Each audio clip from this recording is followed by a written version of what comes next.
തീരുവ അമേരിക്കൻ പിൻവലിച്ചിരിക്കുന്നു, ഇതിലേക്ക് വന്നിരിക്കുന്നു. പ്രാഥമികമായിട്ട് വ്യവസായികൾക്ക് ഏത് രീതിയിലുള്ള ഒരു ഗുണകരമായ ഒരു അവസ്ഥയാണ് ഉണ്ടായിരിക്കുന്നത്? നമുക്ക് ഇന്നിപ്പോൾ എന്നെ ഒരാൾ അല്ലെങ്കിൽ കിറ്റക്സിനെ സംബന്ധിച്ച് മാത്രമല്ല, ഇന്ത്യക്ക് തന്നെ വലിയൊരു ബൂം ഉണ്ടാക്കാവുന്ന ഒരു തീരുമാനം എന്നിരിക്കുന്നത്. കാരണം കഴിഞ്ഞ ഒരു വർഷക്കാലമായിട്ട് ഈ തീരുവ കാരണം ടെക്സ്റ്റൈൽ വ്യവസായ മേഖല എന്നല്ല, എല്ലാ വ്യവസായ മേഖലയും ഒരു തളർച്ചയിലായിരുന്നു. ഒരുപാട് വ്യവസായങ്ങൾ പൂട്ടിപ്പോയിട്ടുണ്ട്, സാമ്പത്തികമായിട്ട് തകർന്നു പോയിട്ടുണ്ട്, ഒരുപാട് അൺഎംപ്ലോയ്മെൻ്റ് ഉണ്ടായിട്ടുണ്ട്.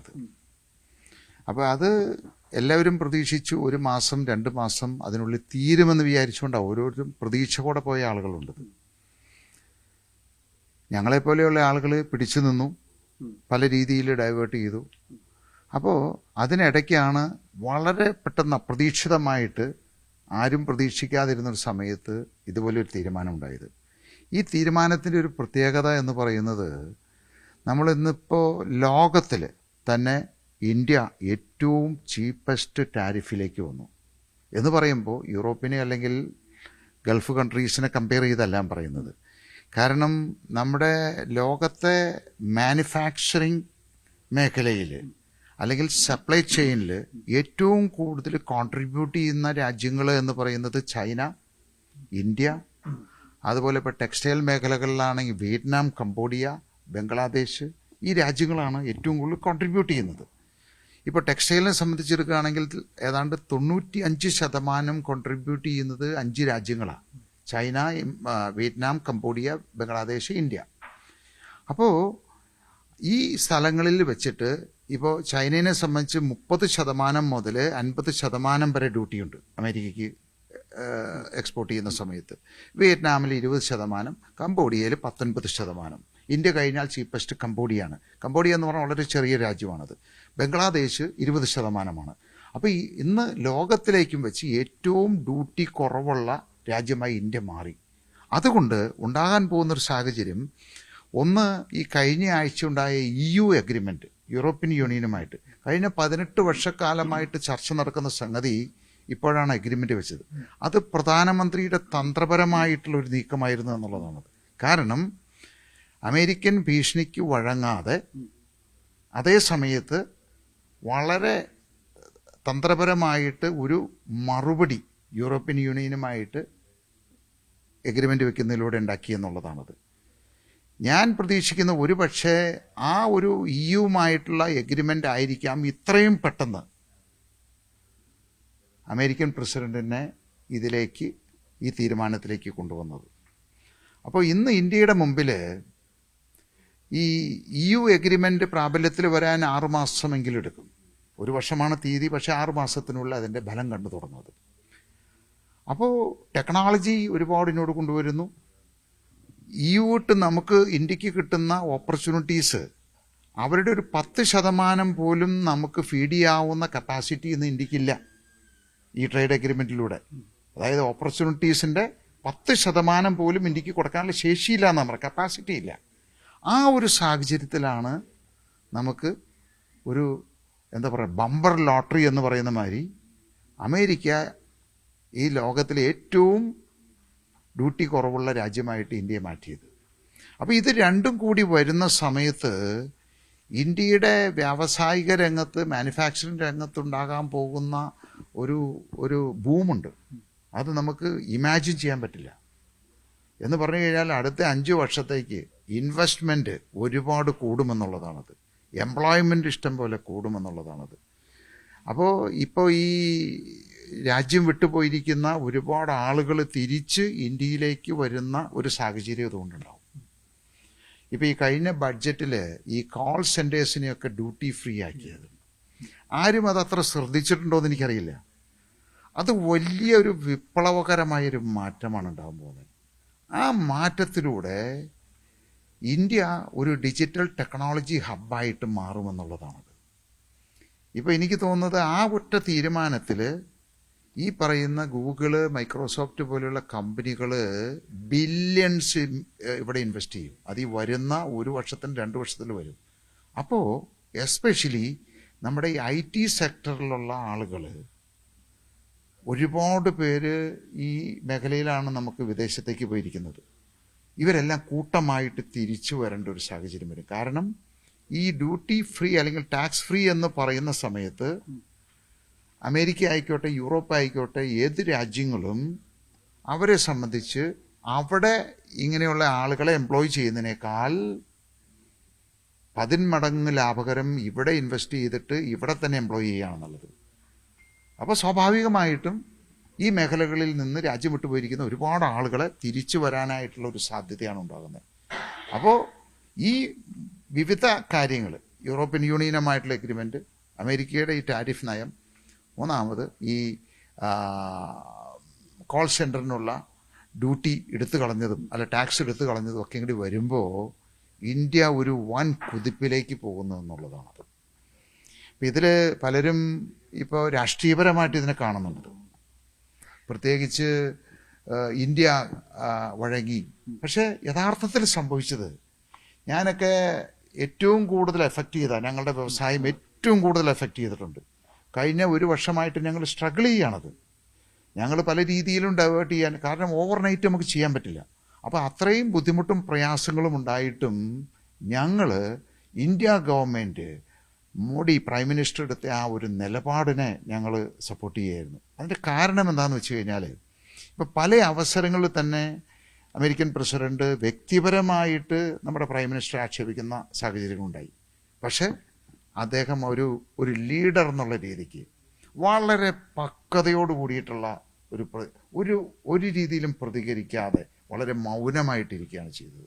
അവസാനം അമേരിക്ക മുട്ടുമടക്കി ഇന്ത്യക്ക് മുമ്പിൽ നമ്മൾ എന്ത് പറഞ്ഞോ, എന്താണോ ചോദിച്ചത് ആ രീതിയിലേക്ക് വഴങ്ങി എന്നുള്ളതാണ്.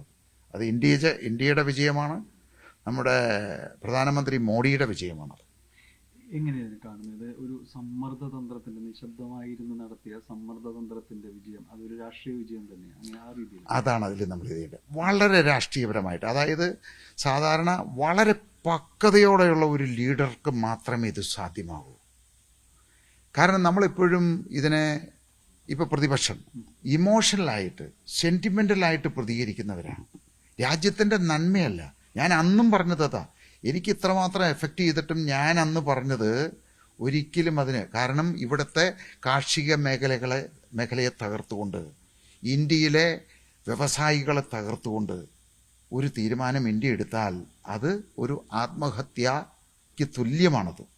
അപ്പോൾ അത് പാലിച്ചുകൊണ്ട് വളരെ മൗനമായിട്ടിരുന്ന്, വളരെ മൗനമായിട്ട് ആ കാര്യങ്ങൾ EU യൂണിയനുമായിട്ട്, കാരണം ഈ നമ്മൾ യൂറോപ്യൻ യൂണിയനുമായിട്ടുള്ള എഗ്രിമെൻ്റ് ചെറുതായിട്ട് കാണരുത്.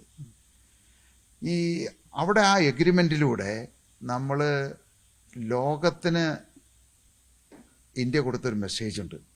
എന്താണെന്ന് വെച്ച് കഴിഞ്ഞാൽ, സീറോ ഡ്യൂട്ടിയൊക്കെ ചെയ്ത്, അതായത് ഇന്ത്യയുടെ ഉൽപ്പന്നങ്ങൾ നമുക്ക് യൂറോപ്പിയിട്ട് സീറോ ഡ്യൂട്ടിക്ക് അവിടെ എത്തിക്കാൻ സാധിക്കും. അതേ സമയത്ത് അവിടുത്തെ ടെക്നോളജി ബേസ്ഡ് ആയിട്ടുള്ള, ഇപ്പോൾ ടെക്സ്റ്റൈലിൽ തന്നെ ഒരുപാട് മിഷനറികളുണ്ട്. ഈ സാധനങ്ങളൊക്കെ ഇന്നോട് നമുക്ക് ഫ്രീ ആയിട്ട് കൊണ്ടുവരാൻ സാധിക്കും. അപ്പോൾ ടെക്നോളജിയിൽ നമുക്ക് വളരെ അഡ്വാൻസ്ഡ് ആവാൻ സാധിക്കും, പ്രൊഡക്ടിവിറ്റി കൂടും. അതേ സമയത്ത് നമ്മുടെ ഉൽപ്പന്നങ്ങൾ മുഴുവൻ വിൽക്കാനായിട്ടുള്ളൊരു മേഖലയായിട്ട് മാറി. അപ്പോൾ വളരെ മൗനമായിട്ട് അതിനെ നേരിട്ടു, വളരെ ബുദ്ധിപരമായിട്ട് നേരിട്ടു. അത് തന്ത്രപരമായിട്ട് ഇന്ത്യക്ക് വലിയൊരു വിജയമാണ്. ഇന്ത്യ സാമ്പത്തികമായിട്ടും രാഷ്ട്രീയപരമായിട്ടും പിന്നെ എല്ലാ മേഖലകളിലും ഉയരുന്ന നാളുകളാണ് നമ്മൾ കാത്തിരിക്കുന്നത്. ഒരു വ്യവസായി മാത്രമല്ല, രാഷ്ട്രീയ നേതാവും എല്ലാം കൂടിയാണ്. ഇപ്പോൾ കോൺഗ്രസ് പ്രധാനമായിട്ട് തന്നെ നിശ്ചിതത്തിൽ പറയുന്നത് മോദി കീഴടങ്ങുകയായിരുന്നു എന്ന് പറയുന്നത്, എങ്ങനെ കാണുന്നത്? എനിക്കറിയില്ല അത് എന്ത് അർത്ഥത്തിലാണ്. കോൺഗ്രസ് പറയാണ് മോഡി കീഴടങ്ങായിരുന്നു. അങ്ങനെ കീഴടങ്ങായിരുന്നെങ്കിൽ ഒരു വർഷം മുമ്പേ അദ്ദേഹത്തിന് ആകാമായിരുന്നു. ഈ ഒരു വർഷം ഞങ്ങളെപ്പോലെയുള്ള 10,000-കണക്കിന് വ്യവസായങ്ങളെ സഫർ ചെയ്തത് അത് അന്നേ ആകാമായിരുന്നു. അതായത് ട്രംപ് ആവശ്യപ്പെട്ടത് അവരുടെ കാർഷിക ഉൽപ്പന്നങ്ങൾ അതെല്ലാം ഇവിടെ ഈ പറയുന്ന സീറോ ഡ്യൂട്ടിയിലും വളരെ സൗജന്യമായിട്ട് ഇവിടെ ഇറക്കുമതി ചെയ്യണം. അതായത് ഇന്ത്യൻ കർഷകർക്ക് ഭീഷണി ഉണ്ടാക്കാവുന്ന കാര്യങ്ങൾ, അതിന് ഒരു രീതിയിലും അവർ അംഗീകരിച്ചില്ല. ഇന്നും ഒരു വ്യാപാര കരാറിൽ ഒപ്പുവെച്ചിട്ടില്ല. അതായത് ലിറ്ററലി പറയുകയാണെന്നുണ്ടെങ്കിൽ നമ്മുടെ ട്രംപ് അമേരിക്ക അവർ സറണ്ടർ ചെയ്യുക ചെയ്തത്. അതിൻ്റെ കാരണം ഈ EU എഗ്രിമെൻ്റ് നടപ്പിലായി കഴിഞ്ഞാൽ ഇന്ത്യയിൽ നിന്നുള്ള ഉൽപ്പന്നങ്ങൾ, ഞാൻ പറഞ്ഞു യൂറോപ്യൻ യൂണിയൻ്റെ ഡിമാൻഡിൻ്റെ 10% പോലും ഫീഡ് ചെയ്യാനുള്ള കപ്പാസിറ്റി ഇന്ത്യക്കില്ല. അപ്പോൾ ഇവിടുത്തെ ഉൽപ്പന്നങ്ങളും ഇവിടുത്തെ പ്രൊഡക്ഷൻ മുഴുവൻ യൂറോപ്പിലേക്ക് അത് ട്രാൻസ്ഫർ ആയിക്കഴിഞ്ഞാൽ പിന്നെ അമേരിക്ക പിന്നെ ഒരിക്കലും അത് തിരിച്ചെടുക്കാൻ സാധിക്കില്ല. ഇനി ഇപ്പോൾ നമ്മൾ 18% ഡ്യൂട്ടി പുള്ളി പറയുന്നു, ഏറ്റവും കുറവ് ഡ്യൂട്ടിയാണ് പെടുത്തിയത്. അത് ഞാൻ മനസ്സിലാക്കുന്നത് വരും നാളുകളിൽ പല സാധനങ്ങളും 0 ഡ്യൂട്ടിയിട്ട് വരും. അത് വരുത്താതെ നിവൃത്തിയില്ല. അല്ലെങ്കിൽ യൂറോപ്പിനെ സംബന്ധിച്ച് 0 ഡ്യൂട്ടി. ഇപ്പോൾ ഇവിടെ നിന്ന് എൻ്റെ കാര്യത്തിൽ ഒരു ഉൽപ്പന്നം ഞാൻ കയറ്റി അയക്കുമ്പോൾ 0 ഡ്യൂട്ടിയാണ് യൂറോപ്പിൽ. അപ്പോൾ യൂറോപ്യൻകാർ കൂടുതൽ ഈ സാധനങ്ങൾ ഇവിടുന്ന് റിക്കവർ ചെയ്യാൻ തുടങ്ങും. അപ്പോൾ പ്രാക്ടിക്കലി അമേരിക്കയ്ക്ക് സാധനങ്ങൾ കിട്ടാതെ വരും. അപ്പോൾ അവർ ഡ്യൂട്ടി കുറച്ചേ പറ്റൂ. അത് അപ്പോൾ ഇത്രയും തന്ത്രപരമായിട്ട് ഇതുപോലൊരു നീക്കം നടത്തിയ ഇന്ത്യ അത് നമ്മൾ കീഴടങ്ങുകയാണ് എന്ന് പറയുന്നത് വെറും രാഷ്ട്രീയം മാത്രമാണ്.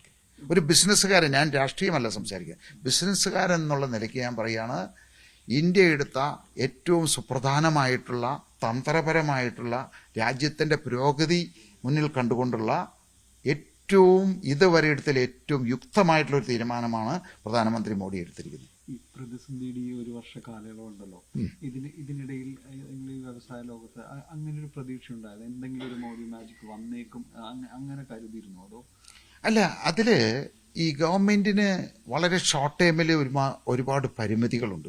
നമ്മൾ പ്രായോഗികമായിട്ട് ചിന്തിക്കണം. പക്ഷേ ഗവൺമെൻറ് നമ്മൾ മനസ്സിലാക്കാത്ത ചില കാര്യങ്ങളുണ്ട്. ഉദാഹരണത്തിന് ഡോളർ 84 രൂപയായിരുന്നു കഴിഞ്ഞ ഒരു 2-3 വർഷക്കാലമായിട്ട്. അത് ഡിപ്രിഷ്യേറ്റ് ചെയ്യാൻ ഒരിക്കലും റിസർവ് ബാങ്കോ ഗവൺമെൻറ് അനുവദിച്ചിരുന്നില്ല. അതിനെ കൺട്രോൾ ചെയ്തായിരുന്നത്. പക്ഷേ അറിഞ്ഞുകൊണ്ട് തന്നെയാണ് ഗവൺമെൻറ് ഞങ്ങളെപ്പോലെയുള്ള എക്സ്പോർട്ടേഴ്സിനെ സഹായിക്കാൻ വേണ്ടിയിട്ട് ഈ റുപ്പിയെ ഡിപ്രിഷ്യേറ്റ് ചെയ്യാനായിട്ട് അനുവദിച്ചത്. അതിപ്പോൾ 92 രൂപയായി മാറി. ഇന്നിപ്പോൾ കുറഞ്ഞിട്ടുണ്ട് കുറച്ച്. പക്ഷേ അപ്പോൾ അവിടെ തന്നെ 10% നഷ്ടം ഞങ്ങളെപ്പോലെയുള്ള വ്യവസായികൾക്ക് ഇൻഡയറക്റ്റായിട്ട് കുറഞ്ഞു എന്നുള്ളതാണത്. അപ്പോൾ അതുപോലെ ഇപ്പോൾ ഞങ്ങളുടെ ഈ പാക്കിംഗ് ക്രെഡിറ്റ് 180 ദിവസമായിരുന്നത് 300 ദിവസം കൂടി കൂട്ടി 480 ദിവസമായിട്ട്, അതായത് തിരിച്ചടയ്ക്കേണ്ട സമയം കൂട്ടി. അങ്ങനെ ഗവൺമെൻറ്റിന് ഷോർട്ട് ടൈമിൽ ചെയ്യാവുന്ന ഒട്ടനവധി കാര്യങ്ങൾ ചെയ്തിട്ടുണ്ട്. അതിന് പരസ്യം കൊടുത്തിട്ടില്ല എന്നുള്ളത് ശരിയായിരിക്കാം. അതാണ് എൻ്റെ യാഥാർത്ഥ്യം. അപ്പോൾ ഞങ്ങളൊക്കെ ഇത്രയും കഷ്ടപ്പാടും പ്രയാസവും ഉണ്ടായിട്ട് തന്നെയും ഒരിക്കലും ഇന്ത്യ കീഴടങ്ങരുത്, ഇന്ത്യയുടെ അഭിമാനം ഉയർന്നു തന്നെ ഇരിക്കണം, തല ഉയർന്ന് ഇരിക്കണമെന്ന് ആഗ്രഹിച്ച ഒരാളാണ് ഞാനത്. അത് ഇന്ന് സാധ്യമായി. അതിൽ ഏറ്റവും കൂടുതൽ സന്തോഷിക്കുന്ന കാരണം അവസാനം അമേരിക്ക നമ്മുടെ ഇന്ത്യയുടെ മുന്നിൽ മുട്ട് മടക്കി എന്നുള്ളത് ഒരു യാഥാർത്ഥ്യമാണത്. കൂടുതൽ വാർത്തകൾക്ക് news 18 Keralam YouTube channel subscribe ചെയ്യുക.